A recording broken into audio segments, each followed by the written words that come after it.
alla politica americana e le vicissitudini talvolta complesse dell'amministrazione Trump nei suoi rapporti con il Congresso e con la Corte Suprema, oltre che con gli altri stati dal punto di vista internazionale. Stefano Graziosi che vi parla.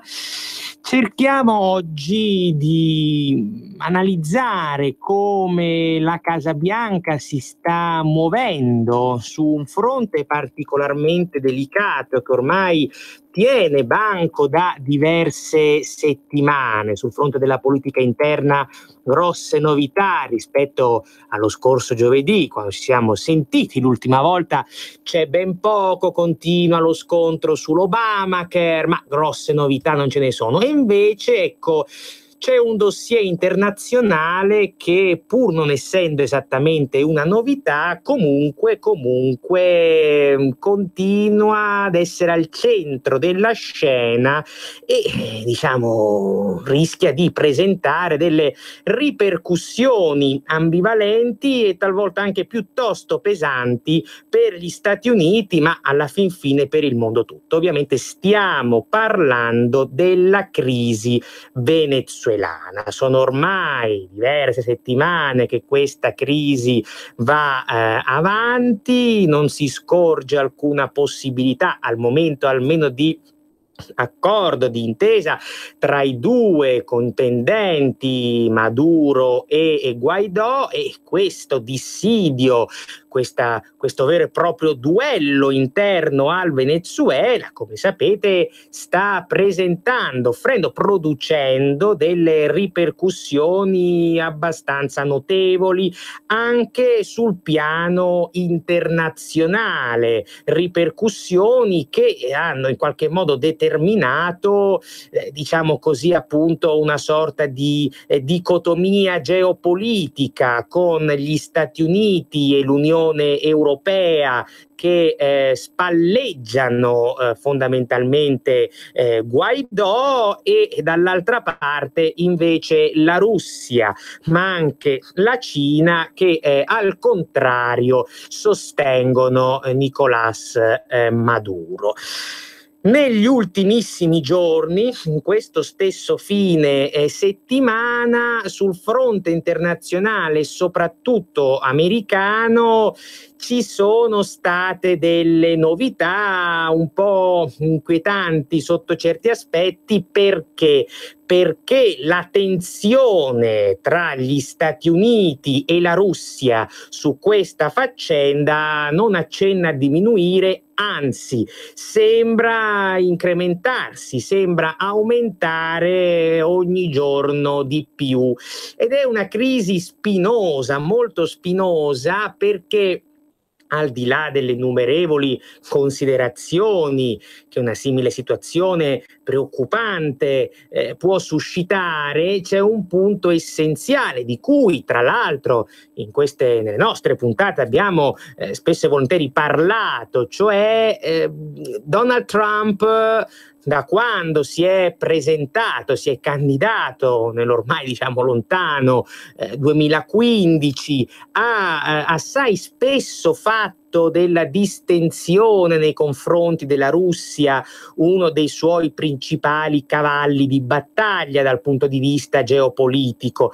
Una distensione che in questi primi 2 anni di governo, il presidente americano ha cercato di portare avanti con alterne fortune, anche perché, ricordiamolo, fino a 10 giorni fa sul suo biondo capo pendeva la spada di Damocle dell'inchiesta Russiagate, che, come abbiamo visto settimana scorsa, parrebbe essersi conclusa in una sorta di vera e propria bolla di sapone. Quindi il venir meno del problema del Russiagate teoricamente dovrebbe avvantaggiare Trump nel suo tentativo di disgelo verso verso Mosca.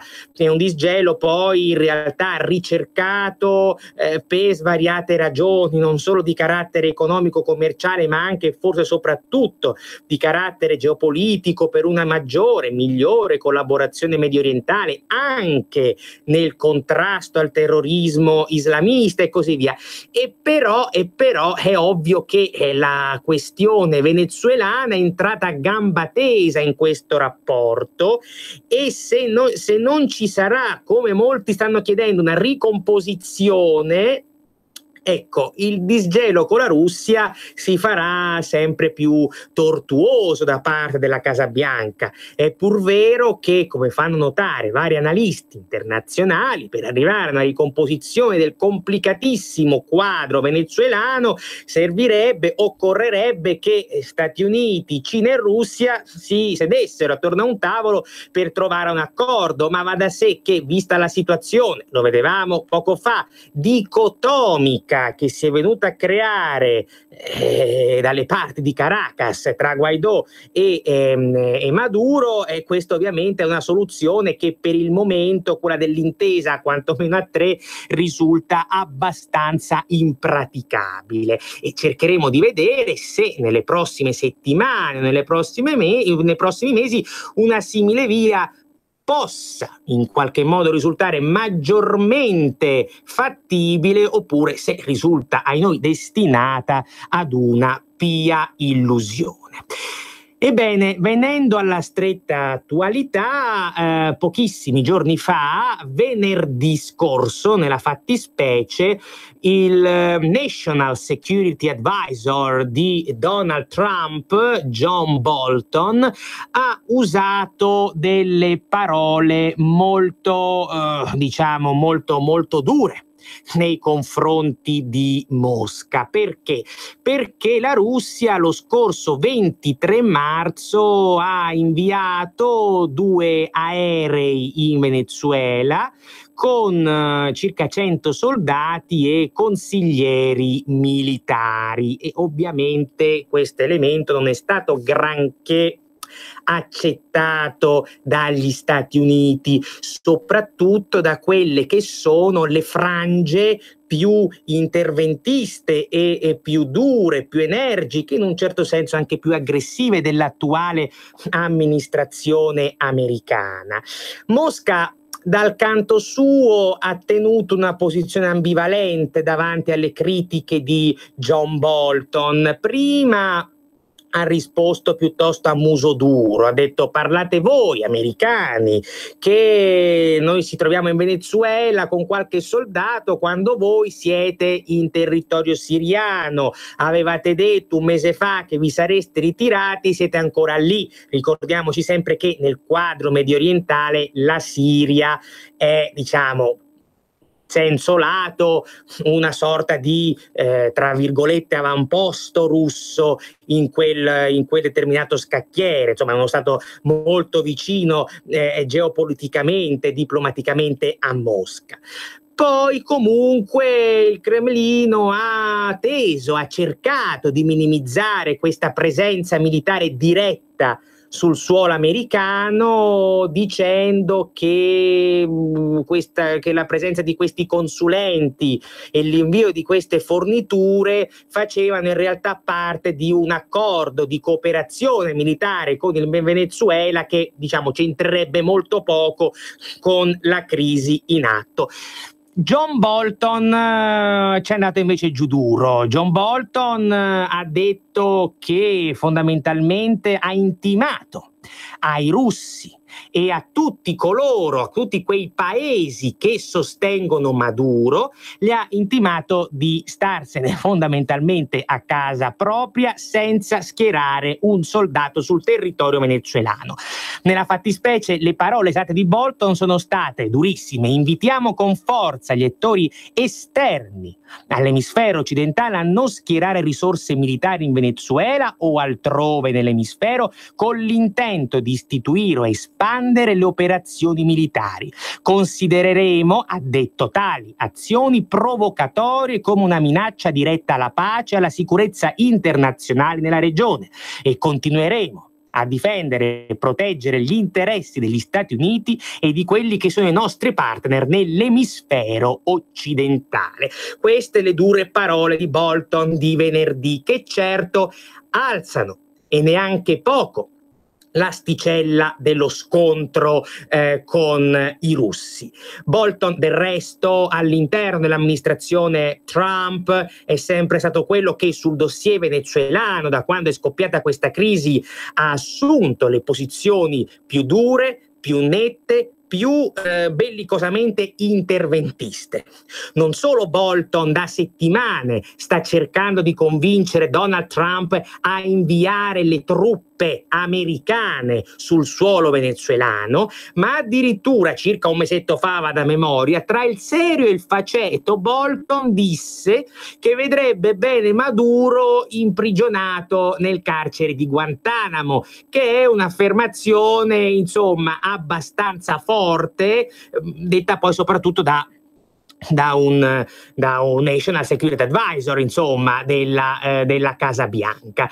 Quindi questa è la situazione, ma al di là del fatto che ci sia questo forte attrito, che Bolton tende a, ovviamente diciamo così, ad alimentare, e non è neanche la prima volta che si comporta in questo modo, perché Bolton, ricordiamolo, è un falco, i critici lo definiscono proprio un guerrafondaio. Bolton ha cercato di spingere Trump su posizioni aggressive anche su altri tavoli. Bolton, si sa, per esempio, è uno che la distensione auspicata da Trump con la Corea del Nord non ce l'ha molto in simpatia, e anche sull'Iran Bolton è nell'amministrazione Trump quello che maggiormente auspica un intervento diretto degli americani, quello che maggiormente auspica addirittura un cambio di regime, cioè fosse per Bolton gli americani dovrebbero attaccare e abbattere direttamente appunto il regime khomeinista, laddove Donald Trump tendenzialmente, che una certa vulgata mediatica, soprattutto italiana, lo definisca come un guerrafondaio,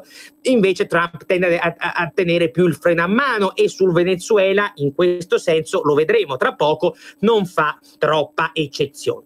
Però dicevo, al di là di questo fatto, ripeto, non molto come dire, non molto eclatante, perché è un comportamento abbastanza come dire, abituale di Bolton, di voler far deragliare le trattative di pace e voler intervenire in modo diretto su qualsiasi questione. Nelle parole che il National Security Advisor ha pronunciato lo scorso venerdì c'è un fattore che va sottolineato, è questo costante citare la difesa, testualmente, dell'emisfero occidentale. Lo sottolineo perché Bolton già da un mese a questa parte ha invocato come modello di intervento politico e possibilmente per lui militare degli Stati Uniti in Venezuela, ha invocato un modello ben preciso nell'ambito della storia americana, della storia come dire diplomatica e geopolitica americana, che è il modello della cosiddetta dottrina Monroe. Bolton citò esplicitamente la dottrina Monroe in relazione al Venezuela, mi pare vada a memoria, tra fine febbraio e inizio marzo. Comunque utilizzò la dottrina Monroe per giustificare questo rinnovato interventismo della Casa Bianca rispetto a una nazione, il Venezuela, ovviamente appartenente all'America Latina. Ma che cos'è nella fattispecie la dottrina Monroe e che senso ha una linea di questo tipo al giorno d'oggi? La dottrina Monroe è un approccio di politica estera tipica, che fa parte, è connaturata alla storia politica americana da quasi 2 secoli. La dottrina Monroe venne enunciata per la prima volta nell'ormai un po' lontano 1823. All'epoca ovviamente sedeva alla Casa Bianca il presidente James Monroe, da cui ovviamente la dottrina prende il nome, per quanto non fu redata né elaborata da lui direttamente, ma da quello che all'epoca era il suo segretario di Stato, John Quincy Adams, che sarebbe poi diventato pochi mesi dopo presidente egli stesso degli Stati Uniti. La dottrina Monroe enunciava due principi essenziali, cioè diceva: gli Stati Uniti si impegnano a bloccare ogni nuova forma di colonialismo europeo nell'ambito dei paesi dell'America Latina. In secondo luogo, l'altro principio era che gli Stati Uniti si impegnavano al contempo a non interferire nelle colonie europee in Sud America già esistenti. Quindi lo status quo veniva mantenuto, ma al contempo Washington diceva: cari europei, care potenze del vecchio mondo, del vecchio continente, attente, perché non tollereremo nuovi tentativi coloniali da parte vostra in quello che, diciamo, gli Stati Uniti hanno sempre considerato il cortile di casa loro, cioè appunto l'America Latina. Per cui l'idea originaria della dottrina Monroe era un'idea, possiamo dire, essenzialmente, anche se forse non esclusivamente, difensiva. È ovvio che i suoi sostenitori ne hanno sempre messo in luce l'aspetto anticoloniale, però parliamoci chiaro, a Monroe dell'aspetto anticoloniale interessava fino a un certo punto. Il problema è che Monroe temeva che le questioni coloniali europee nell'ambito del Sud America potessero scatenare guerre sul territorio del continente americano, guerre che quindi avrebbero potenzialmente minacciato l'integrità stessa degli Stati Uniti. Ricordiamoci che nel 1823 erano finite da non molti anni le guerre napoleoniche, in Europa c'era stato un vero e proprio caos bellico e gli Stati Uniti temevano che una situazione del genere potesse verificarsi ai cancelli di casa propria. Quindi la dottrina Monroe diceva: noi americani stiamo per conto nostro, voi statevene per conto vostro. E poi diciamo così, un assunto della dottrina Monroe era ovviamente anche che gli Stati Uniti non avrebbero preso parte a eventuali conflitti scoppiati in Europa. Ora, la dottrina Monroe, così intesa in senso tendenzialmente difensivo e vagamente, non totalmente, ma vagamente isolazionista, è rimasta in vigore grosso modo per tutto l'Ottocento, fino all'inizio del Novecento, quando qualcosa è iniziata a cambiare. Nella fattispecie una svolta di questa dottrina ci fu nel 1904, quando Teddy Roosevelt, che era appunto all'epoca presidente per il partito repubblicano, modificò la dottrina Monroe attraverso quello che la storia americana ricorda come il corollario Roosevelt. Corollario Roosevelt sanciva di fatto il diritto statunitense a intervenire direttamente in quei paesi dell'America Latina che si fossero resi colpevoli di malversazioni in termini di debito. Siccome i paesi dell'America Latina erano profondamente indebitati, non tutti ma la maggior parte, tanto con gli Stati Uniti quanto con le temute potenze europee, la Francia, la Germania, eccetera, per evitare che gli europei intervenissero direttamente per farsi pagare i debiti e che quindi si violasse, diciamo, la zona di influenza americana, cioè statunitense, Teddy Roosevelt disse: no, fermi, ci penso io. Gli Stati Uniti fanno il ruolo di poliziotto globale all'interno del nostro emisfero e quindi sono gli Stati Uniti che devono intervenire per far sì che quei paesi insolventi che hanno commesso delle malversazioni, eccetera, paghino i loro debiti, non devono interferire le potenze europee direttamente. Teddy Roosevelt, siamo, ripeto, nel 1904, aveva in quel momento soprattutto paura della Germania, aveva paura, la Germania stava iniziando, diciamo così, ad assumere un atteggiamento sempre più aggressivo, ma soprattutto la Germania dell'epoca stava diventando sempre più florida e quindi temeva un intervento diretto sul continente americano nella Germania. È ovvio che il corollario Roosevelt in parte manteneva alcuni assunti della vecchia dottrina Monroe, nella fattispecie l'idea che l'Europa dovesse stare a casa propria rispetto al continente americano, però è anche vero che rispetto a quella che era la vecchia dottrina Monroe, il corollario Roosevelt introduceva un passo in più, cioè gettava le basi per far sì che gli Stati Uniti potessero esercitare la propria influenza politica, economica e anche militare sugli stati dell'America Latina, e questo è il grande punto. Poi ovviamente sarebbe scoppiata pochi anni dopo la prima guerra mondiale, cui un altro pilastro della dottrina Monroe andò a farsi letteralmente benedire perché ovviamente ci fu l'intervento statunitense nell'ambito europeo durante quel grande conflitto. Però la dottrina Monroe ha comunque continuato a tenere banco fino almeno al 1933. Col 1933 il nuovo presidente, che era tra l'altro parente del vecchio Teddy, Franklin Delano Roosevelt, cercò, almeno per l'America Latina, di accantonare questa dottrina per introdurne un'altra, che era di fatto quella che lui chiamò la politica del buon vicinato. Secondo Franklin Delano Roosevelt bisognava difatti cercare di rasserenare in un certo qual modo i rapporti con l'America Latina, farsi quei paesi il più possibile amici e cercare di intrecciarci delle relazioni di tipo commerciale. Fu quella una pia illusione, perché in realtà alla fine i paesi dell'America Latina non si fidarono granché di quella proposta e grossi affari commerciali, grossi contatti commerciali tra gli Stati Uniti e il resto dell'America Latina in quel periodo non si ebbero.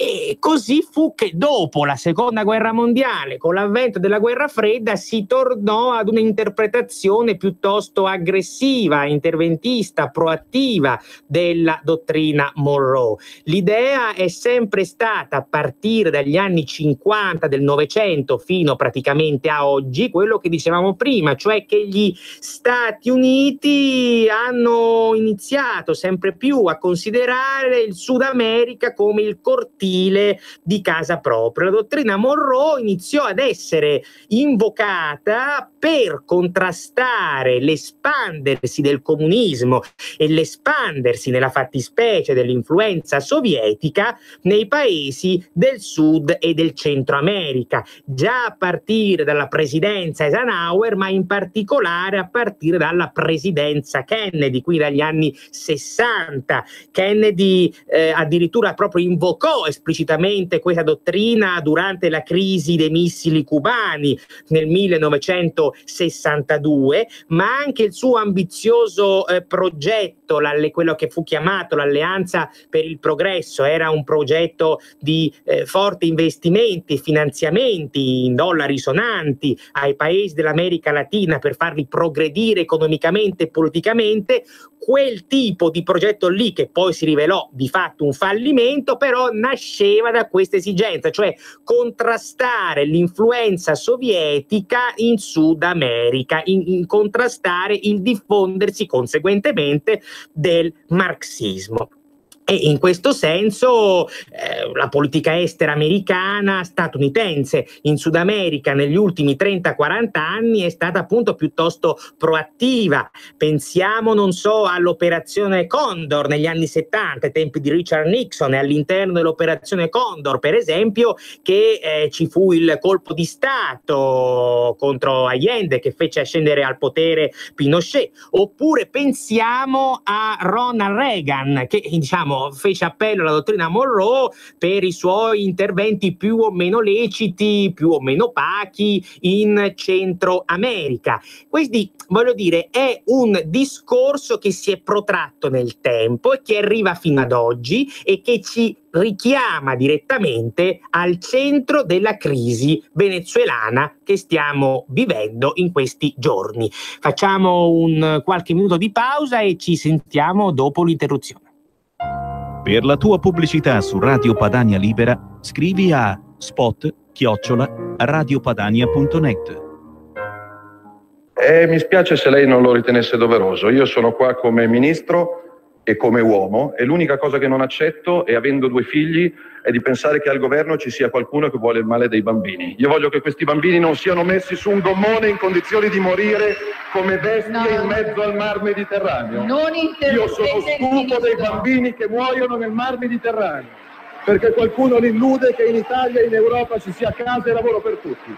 Sono stufo di questi morti di Stato. L'opinione sui migranti e sulla nave Aquarius di un intellettuale di sinistra, Edoardo Albinati, autore con Francesca Daloia di un libro 8 giorni in Niger. Queste le sue parole in occasione della presentazione del libro a Milano il 12 giugno alla libreria Red Feltrinelli di Galleria Vittorio Emanuele. Edoardo Albinati è stato il vincitore del premio Strega 2016 col romanzo La scuola cattolica, pubblicato da Rizzoli. Ha lavorato presso l'Alto Commissariato ONU per i rifugiati in Afghanistan e ha partecipato a una missione dello stesso UNHCR, l'Ufficio per i rifugiati in Chad. Ha lavorato per Radio 3 Rai alle Olimpiadi di Torino, ha esordito nella rivista Nuovi Argomenti. Dal 94 svolge anche attività di insegnamento all'interno del carcere di Rebibbia. Questa è la sua opinione sulla nave Aquarius. Io stesso, devo dire, con Realpolitik, di cui mi sono anche vergognato, ieri ho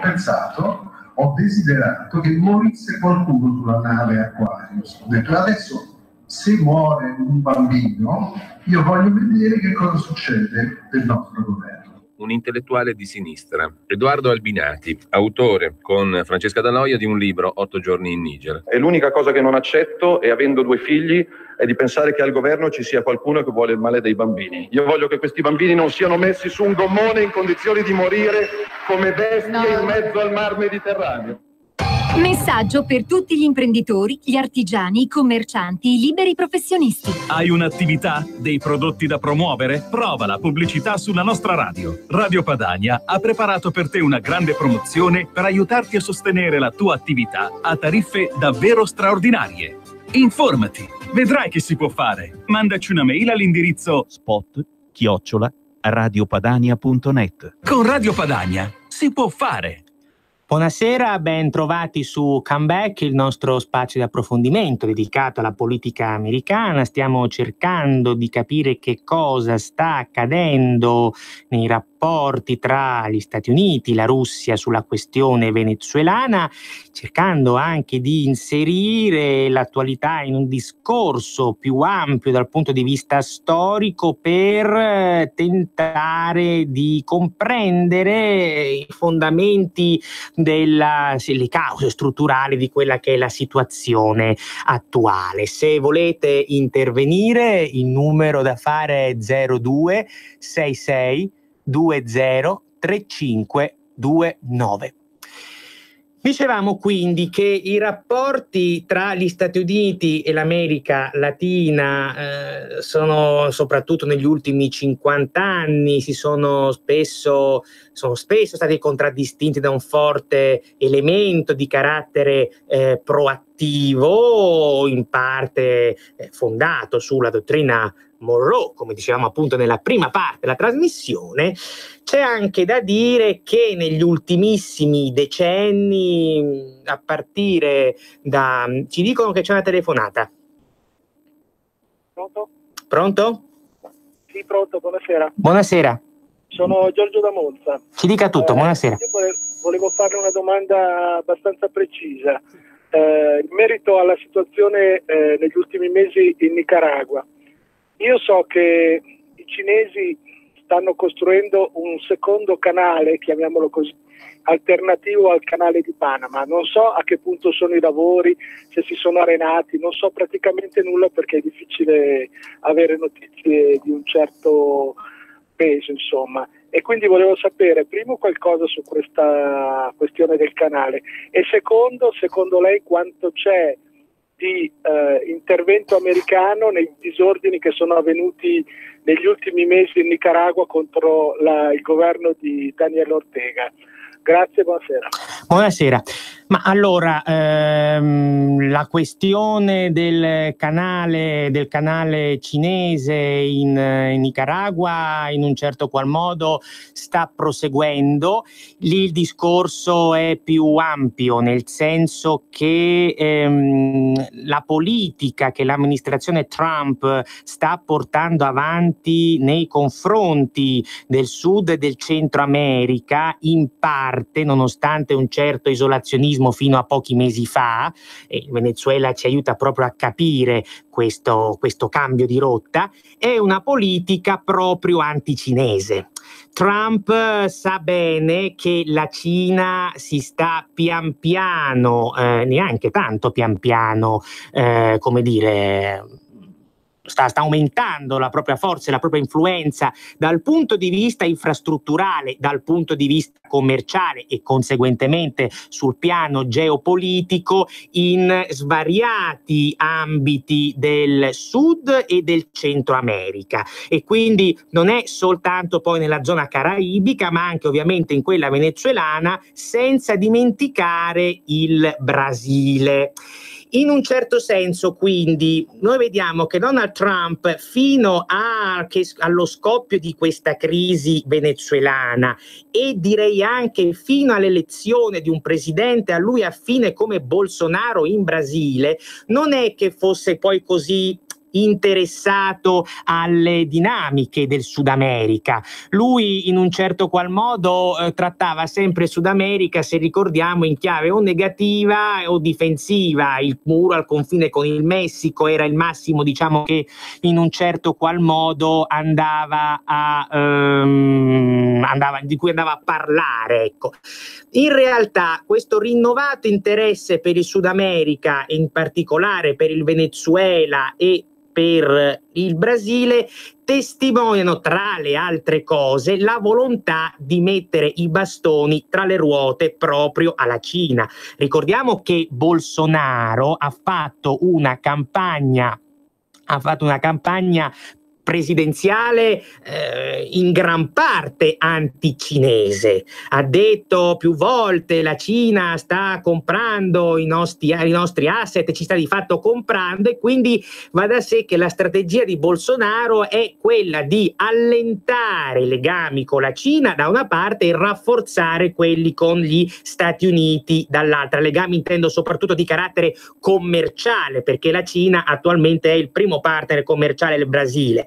È ovvio che non si riuscirà magari a ribaltare completamente la situazione, è abbastanza difficile, però l'idea è proprio quella. Non a caso a inizio gennaio Trump ha inviato Mike Pompeo in Brasile da Bolsonaro, proprio, tra le altre cose c'era anche ovviamente l'insediamento, ma il tema lì fondamentale era cercare una sponda commerciale, iniziare a cercare le sponde commerciali forti per contrastare l'influenza cinese nel centro e nel Sud America.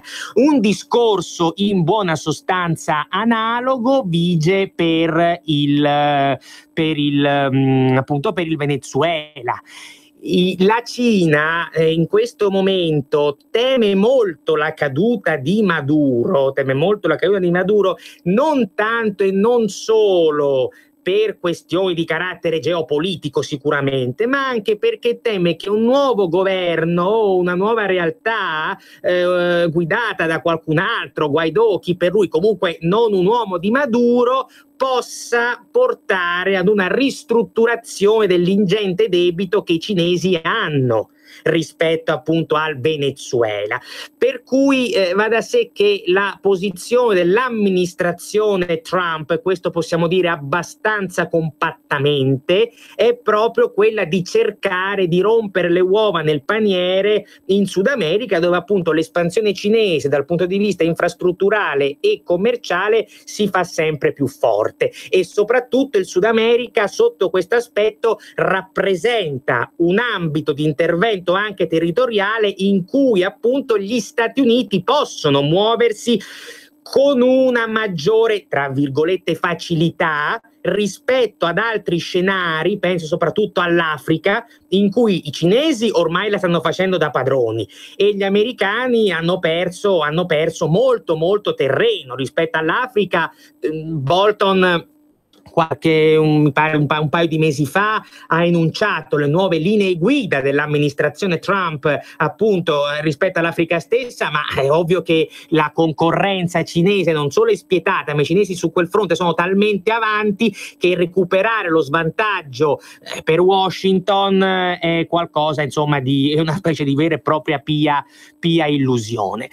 Quindi è proprio in questo quadro che, tornando più specificamente al Venezuela, Donald Trump si sta muovendo con un'amministrazione ufficialmente compatta, soprattutto rispetto alla condanna nei confronti di Maduro. E però, come accennavamo nella prima parte della trasmissione, il grande problema lì è che ci sono all'interno della Casa Bianca delle varie prospettive che sono appunto abbastanza differenti. Se noi andiamo ad analizzare i protagonisti statunitensi all'interno di questa crisi venezuelana, sono infatti principalmente due: il già citato John Bolton e in buona sostanza anche il segretario di Stato Mike Pompeo, che sono due figure appunto molto spostate su posizioni da falco, molto aggressive, molto tendenti a difendere il classico ruolo dell'America sullo scacchiere internazionale. Lo dicevamo prima, Bolton addirittura auspicherebbe un intervento militare diretto in Venezuela. Trump in tutto questo nicchia un po'. Perché? Perché Donald Trump, fino a che questa crisi non è esplosa, in realtà, appunto, dicevamo prima, del Sud America non è che avesse tutto questo grande interesse. Poi qualcosa è cambiato, però questa mancanza di interesse è dovuta al fatto che Donald Trump tende, in buona sostanza, parlo del Trump dal punto di vista personale, individuale, non tanto a livello di amministrazione, perché nell'amministrazione, ripeto, ci sono voci differenti, talvolta anche discordanti. Però Trump ha sempre considerato l'America Latina come fa con Medio Oriente, cioè sono delle aree cui lui guarda con molto fastidio, molto scetticismo e anche una certa dose di paura, perché li considera dei pantani all'interno di cui teme di rimanere invischiato. E però la crisi venezuelana lo ha costretto in un certo qual senso a prendere una posizione così netta, non solo per le questioni dell'opposizione, del contrasto all'influenza cinese che vedevamo prima, non solo perché comunque ci sono questi falchi che lo tirano per la giacca e dicono: tu non puoi retrocedere rispetto a quello che sta accadendo in Venezuela, a maggior ragione nel momento in cui i russi mandano alcuni, pochi, ma comunque dei soldati su quel territorio, ma anche perché sotto alcuni aspetti, se noi la vediamo dal punto di vista americano in termini di politica interna, Donald Trump qualcosa da guadagnare effettivamente ce l'ha, e sono due elementi complementari che devono essere tenuti in considerazione. Cioè, noi dobbiamo sempre ricordarci che in America, negli Stati Uniti nella fattispecie, il periodo elettorale per le presidenziali si avvicina. Si voterà infatti, lo sapete, nel novembre del 2020. Quindi non dico che siamo agli sgoccioli, ma poco ci manca. È ovvio che Donald Trump su questo aspetto del Venezuela ha da guadagnarci in termini soprattutto di attacchi ai rivali del Partito Democratico. Perché? Perché, e di questo ne abbiamo parlato anche nelle scorse puntate, il Partito Democratico americano sta subendo, almeno in una sua quota, una sua ala, uno spostamento profondamente a sinistra. È uno spostamento a sinistra guidato da alcune figure di spicco nella politica americana, tra cui il senatore del Vermont Bernie Sanders, che si è recentemente anche ricandidato alla nomination democratica del 2020.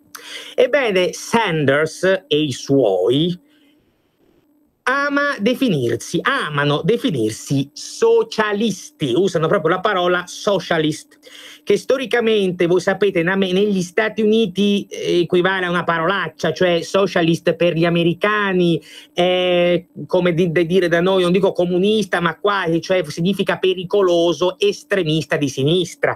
Nella storia americana non c'è il Partito Socialista c'è stato, c'è ancora, ma non è stato sempre, insomma, ha avuto un peso non certo preponderante nell'ambito dell'agone politico statunitense, proprio perché c'era una forte diffidenza nei confronti del socialismo, che veniva poi più o meno identificato negli Stati Uniti con l'Unione Sovietica. Quindi definirsi socialist, diciamo sdoganare il concetto di socialismo negli Stati Uniti, è stato uno dei cavalli di battaglia di Bernie Sanders negli ultimi anni, e ci sta effettivamente riuscendo, perché ci sono dei sondaggi condotti soprattutto tra gli elettori più giovani in America, e sono sondaggi cosiddetti millennials, sono sondaggi da cui emerge chiaramente che le giovani leve sono sempre più critiche del capitalismo, del sistema capitalistico statunitense, soprattutto dopo la grande recessione del 2008, e poi molti di questi non esitano a definirsi proprio socialisti sulla scorta di Bernie Sanders. Quindi Donald Trump sa bene che alle prossime elezioni bisognerà vedere chi vincerà le primarie democratiche, ma potrebbe trovarsi davanti a un candidato autodefinitosi socialista. E allora ecco l'attacco nei confronti del Venezuela, nei confronti di una figura come Maduro, viene ad essere usato in termini di politica interna per attaccare a propria volta quelli che sono gli avversari della sinistra del Partito Democratico, cioè la strategia di Trump rispetto a questi veri o presunti socialisti statunitensi è: voi vi definite socialisti, voi volete portare gli Stati Uniti al tracollo economico finanziario che il Venezuela sta conoscendo ormai da diverso tempo a questa parte. E non è un caso che in occasione dell'ultimo discorso sullo Stato dell'Unione tenuto un mesetto fa, proprio Trump abbia affermato a chiare lettere: gli Stati Uniti non saranno mai un paese socialista. Pensate al nuovo piano ambientalista proposto da questa neodeputata socialista appunto americana, la Alexandria Ocasio-Cortez, un piano ambientalista tendenzialmente socialista che Trump ha già detto ai suoi strateghi elettorali e ha già detto ai senatori e deputati del Partito Repubblicano: attenti ad abbatterlo subito a livello parlamentare, perché tanto non passerà mai.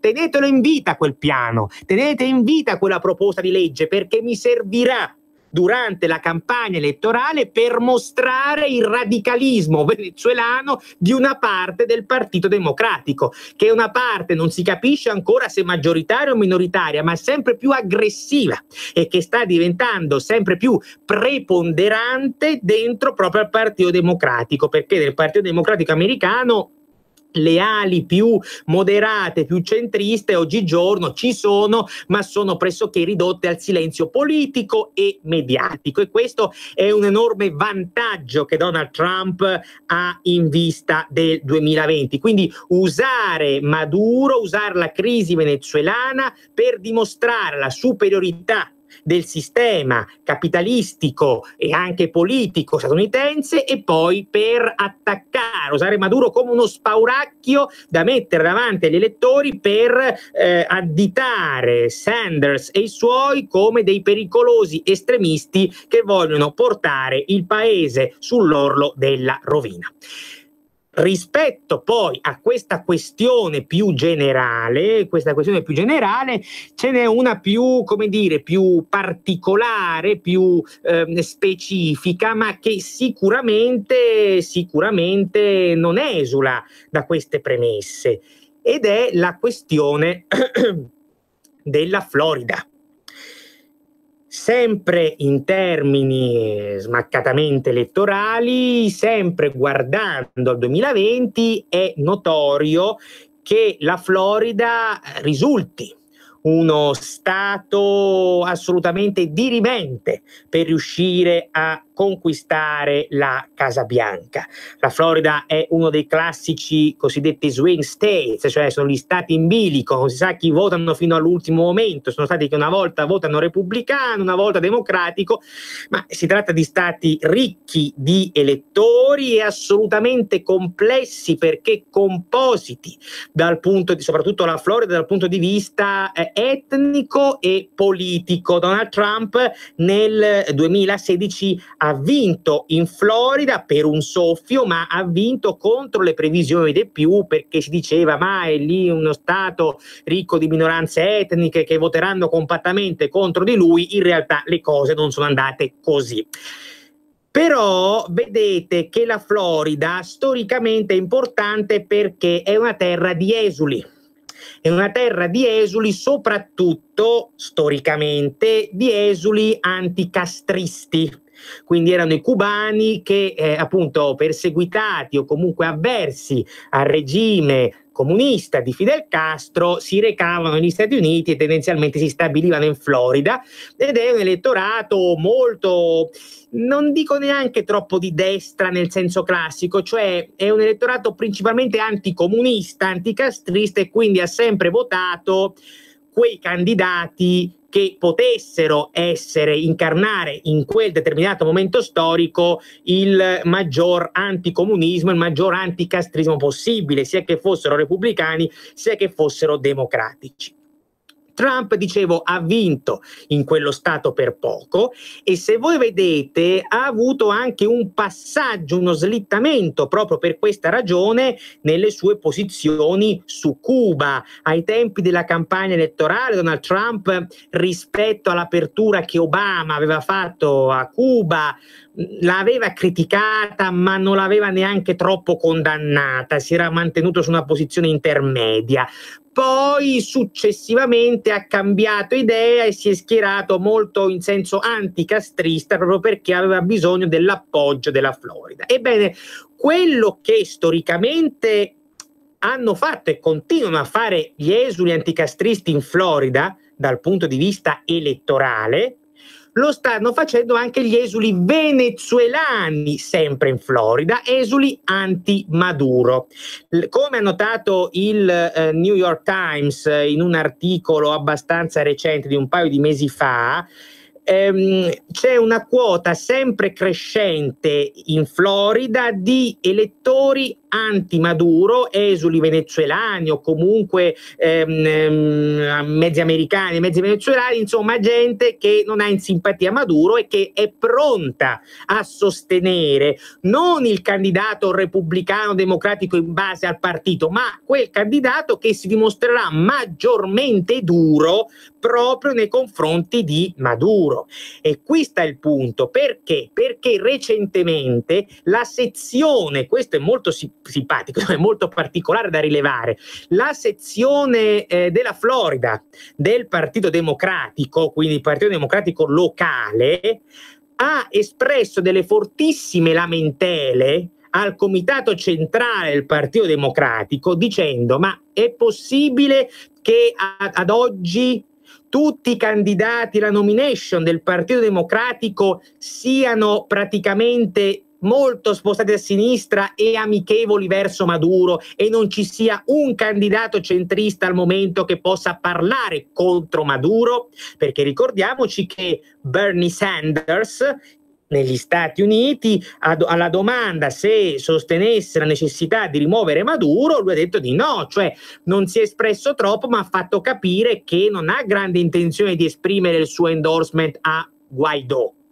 E quindi Bernie Sanders oggi, anche a ragione, lo vediamo dal punto di vista fattuale, è considerato uno filo Maduro, quindi non solo perché non ha espresso un'opinione in modo chiaro, ma per la sua storia politica, per le sue opinioni e anche per la reticenza a parlare contro Maduro. Per cui questo è il ragionamento finale della sezione locale in Florida del Partito Democratico. Questo, dicono, è un suicidio politico, perché va da sé che gli antimaduristi, come vogliamo chiamarli, della Florida non voteranno mai per il Partito Democratico se questo partito virerà e continuerà a virare così a sinistra e si affiderà nelle mani di Bernie Sanders. Ma quello sarà un pacchetto di voti preziosissimo per le elezioni del 2020 che Donald Trump praticamente ha quasi già messo in cassaforte, perché ovviamente dal punto di vista elettorale oggi l'unico dei candidati in lizza, indipendentemente dal partito, che ha effettivamente preso non solo le distanze da Maduro ma si è anche attivato contro di lui, è semplicemente appunto Donald Trump. Questo poi, ecco, non significa assimilare in toto il presidente a quelle che sono le ali più interventiste della sua amministrazione. Lo ripetiamo, Trump ha dato appoggio politico a Guaidó, lo ha riconosciuto, gli ha fornito aiuti umanitari, ma ancora sull'opzione militare non si è detto d'accordo con Bolton, perché comunque i piani su cui il presidente americano deve muoversi sono piani molteplici, lo abbiamo visto nel corso di questa puntata. Sotto alcuni aspetti gli conviene mantenere l'approccio duro contro il Venezuela di Maduro, sotto altri aspetti gli conviene di meno, a partire proprio, lo vedevamo, nei rapporti con la Russia. Quindi bisognerà vedere se questa situazione ingarbugliata e articolata riuscirà o meno a produrre una soluzione in grado di mettere d'accordo un po' tutti i giganti che siedono attorno al tavolo, Washington, Pechino e Mosca, o se sarà invece destinata questa crisi a prolungarsi senza un finale certo. Io vi ringrazio, vi lascio al programma di Pierluigi Pellegrin e vi do appuntamento a giovedì prossimo, sempre alle 18. Un saluto da Stefano Graziosi.